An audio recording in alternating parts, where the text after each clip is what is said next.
10 years ago in the soaps. Remind yourself of all the soap drama happening in EastEnders, Coronation Street, Emmerdale and Hollyoaks 10 years ago this week.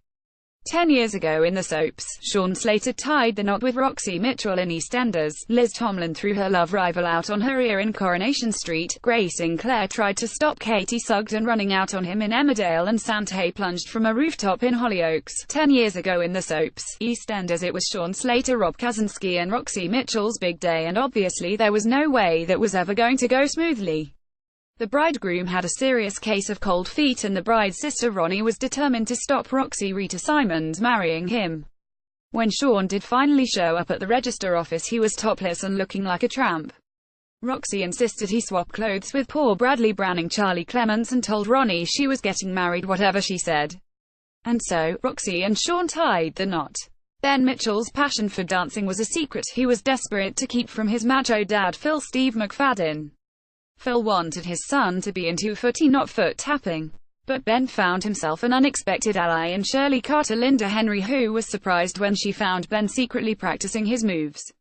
She decided to tell Phil herself, but all hell broke loose. Phil stormed in to see Ben and told him off for lying to him.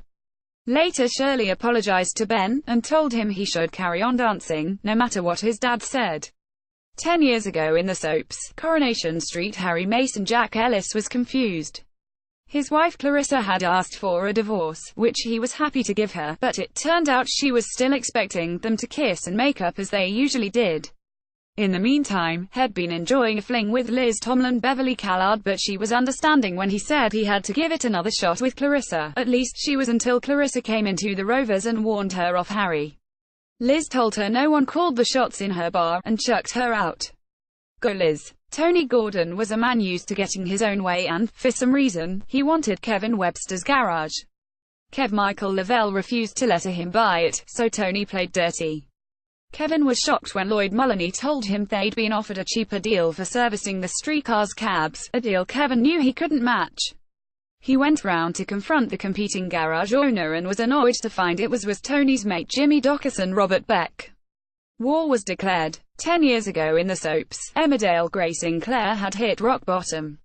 He was furious with Katie Sugden Sammy Winwood for letting his estranged wife Purdy escape the village with a baby Katie had for them, and forced his way into her cottage. When she refused to tell him where Purdy had gone, Grace started ransacking the place looking for evidence of her whereabouts. Petrified, Katie made a run for it, only for Gray to catch her and drag her back towards the house. Happily, a knight in shining armor in the shape of Paul Lambert was on hand to drag Gray off her and give him a punch. Sam Dingle James Hooton has always had a soft heart, and 10 years ago he was swimming in dangerous waters by giving Jo Sugden a shoulder to cry on. Sam also helped by looking after her stepdaughter Sarah Sugden and cooking her dinner.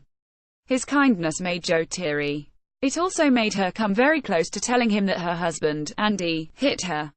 When she gave him a peck on the cheek, Sam was over the moon. His stepmom Lisa Dingle warned Sam against pursuing Jo, and Sam told her to back off. He can be stubborn when he wants. 10 years ago in the soaps, Hollyoaks, Santay Kieran Richardson hated himself for hitting Amy Barnes, but not as much as Amy's family hated him now they'd found out what was going on.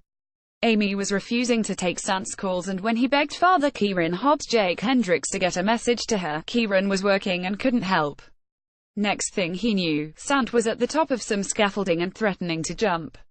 Kieran started climbing up to Sant, but, as he reached out to him, Sant spotted Amy below, lost his balance, and fell. As we now know, he survived. Sarah Barnes Louis Batley didn't make a habit of fancying bananas, but for some reason the sight of Elliot Bevan Garnon Davies dressed head to toe in yellow set her heart racing. She, Elliot and Hannah Ashworth Emma Rigby were all in banana costumes for a publicity stunt, and Sarah was surprised at how jealous she felt of Elliot and Hannah's closeness. Hannah was actually giving Elliot advice on how to woo Sarah, but when his efforts failed to work he asked Hannah for a date instead, blissfully unaware of Sarah's jealousy. What a fruitcake.